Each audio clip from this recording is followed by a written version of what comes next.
Hello, welcome back. I'm Tonya from Tonya's Witchy Kitchen, and how are you doing today?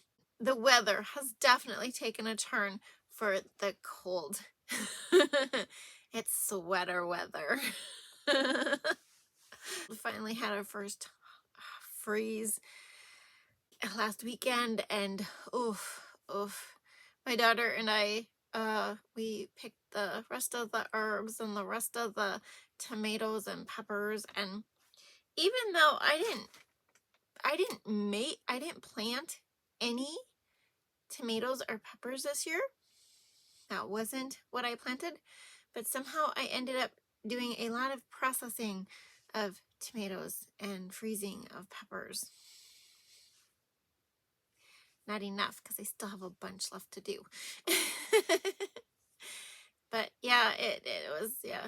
My daughter and my grandsons, they were just picking machines, and my little one, he wanted to pick all the jalapeno peppers, and his mom wouldn't let him. But then when I was there, I'd just take the whole plant out and flip it upside down, and he'd be picking those little baby jalapenos off. I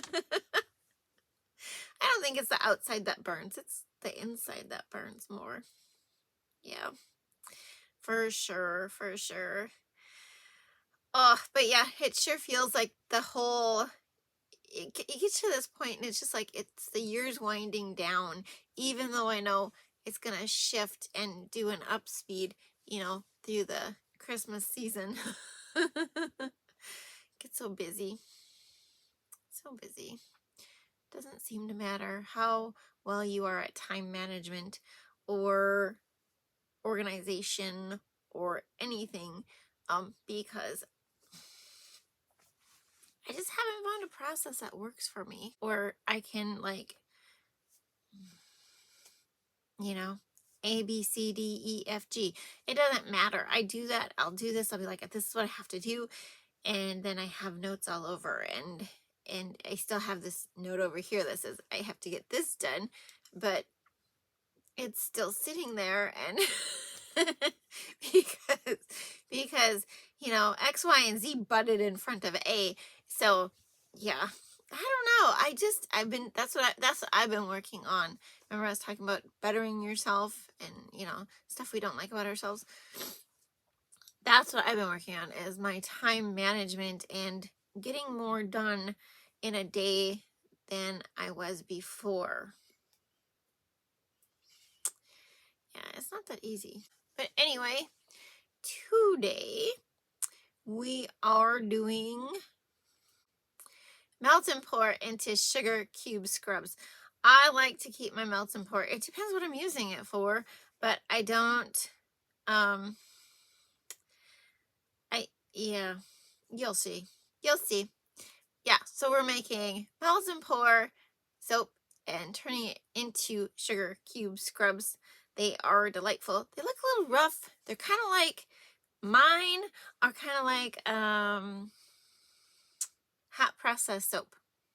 They're a little rough around the edges, but dang, do they work great in the shower for exfoliation.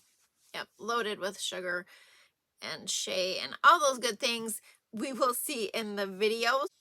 3 things. Dream big. Be true to you. You are worth it. Accept it. You are worth it. And let's go check out this melt and pour into sugar cube scrub video. Okay, just a quick rundown on the melt and pour itself. You can check out the video. I'll post the link to this one below. This is just me doing it all over again. Most importantly, don't freak out in the beginning. It's a little chunky. It's like it's like making shave bars, right? You just keep going till it smooths itself out. Okay? If you don't like that, just use a higher water content when you make your soap, okay? Just a few tips. Try and stick to oils that are clear, light oils. Stearic acid is great to add for extra hardness. Just keep it simple. Very, very easy. And then it does a cook. And after it's cooked the allotted amount of time, okay, don't just, whip it in there and think it's done. That's when I add my alcohol and glycerin. In my other video, I added the sugar syrup first because I panicked and all this other stuff. But in reality, I don't think it matters. Just be careful because that soap is super freaking hot, you know, and you don't want to splash and you don't want to evaporate the alcohol either. So I find that if I add it in small increments, that is best for me and works so much better for me. And like I said, I don't think it matters whether you add the alcohol and glycerin first or the sugar syrup first. They both seem to work. I did hit this with my immersion blender because it was staying kind of chunky and I didn't like that. I wanted it smooth, guys. I wanted it smooth. So yeah, as you can see, I did hit it with my immersion blender. You can always spray the bubbles with isopropyl alcohol to get them out of there. I don't worry about it till more at the end, you know. Sometimes I spray them. Sometimes I don't. It's just a thing. So then I cook it again after I've added the first solvent, whichever one I added. And then look at the sugar syrup. Whoa, I wasn't expecting that, let me tell you. But this is where it will, yeah, see, it's toasty hot. And the sugar syrup was hot. My additives are always hot. Don't heat the alcohol up in the microwave. I don't know what it will do, but I usually heat the glycerin up pretty high and then add my alcohol, so then it's a nice, you know, ratio. And then we cook it again, and then it's done. You could go from here, you could scent it and color it and put it in little cute soaps. One of these days I will do that, like in a form or even a column mold, and then cut them, you know, that'd be so cute.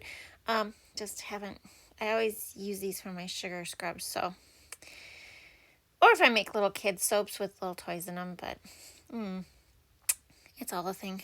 Yep, and they don't fit in here, but I wanted the least amount of surface area possible for the top, simply because of the amount of bubbles that sometimes I get on the top, and so it just works. And here's my beautiful melt and pour. Isn't that pretty? It's so pretty. But anyway, on to the sugar scrubs. Sugar cube scrubs. They're not just sugar scrubs. They're sugar cube scrubs. Mine are bigger. I don't make mini scrubs. It takes about 1 sugar scrub per shower is the estimate of what I choose to use, and people that use these tell me is the perfect size. So we start with Shea, okay? Shea butter. Woo, we're gonna make this thing luscious. And then sunflower oil. Right there you go. Simple little thing. Oils, butters, and then guess what I'm gonna do? I'm gonna melt this. This is not the typical way a lot of people do this on YouTube when I've seen, but I melt the oils first. Simply because my melt and pour will melt at a decent degrees. And while I am melting my oil and butter, I cut this up into little small sticks, just like you would a melt and pour base that you purchased online, right? And you know, according to Mrs. Soap and Clay, I think that's what she said, somebody said, that you can use almost any type of soap for melt and pour. It's just the additives breaking up the structure of the soap type of thing. I thought it was really cool. But I like this. Well, yeah, I wouldn't, yeah. Okay, yeah, this is the way I do it. So I put the soap into my oils and let it melt. I will put it in the microwave for a little bit longer, but I guess I am going to get my sugar and color and scent ready. I add the mica to this specifically because it's easier to incorporate.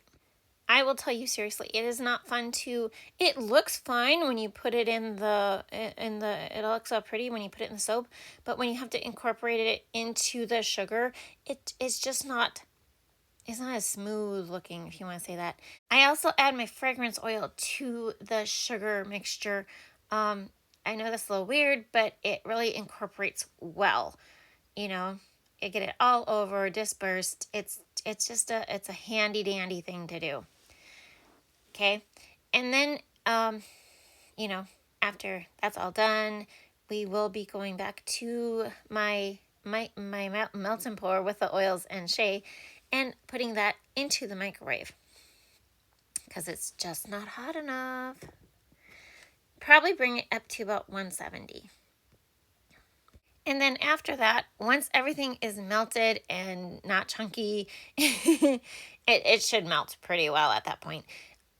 You basically want to keep checking it because you do not want to pour it into your sugar until it's under 150 degrees. Why? It could melt the sugar and then you'll have like this funky liquid on it. You don't want that, right? We want it at below 150 degrees so we're not melting the sugar, and that's just how it is. Yeah, don't want to melt the sugar. Okay, so I might have let this set up a little bit too long, but slowly incorporate it into the sugar. It's not hard to do, and if it gets a little hard on you, you know, where you can't mix it, just go and microwave it for like not a lot, you guys, like 5 seconds. 5-second intervals. You won't need much. Maybe 1 5-second, maybe 2. But you can definitely go in and melt it back down before you put it. That's what I want to do. Before you put it in your mold. At this point, I want to work a little fast. Okay, just to get it as flat as possible. I know I have a recipe made up for a different mold.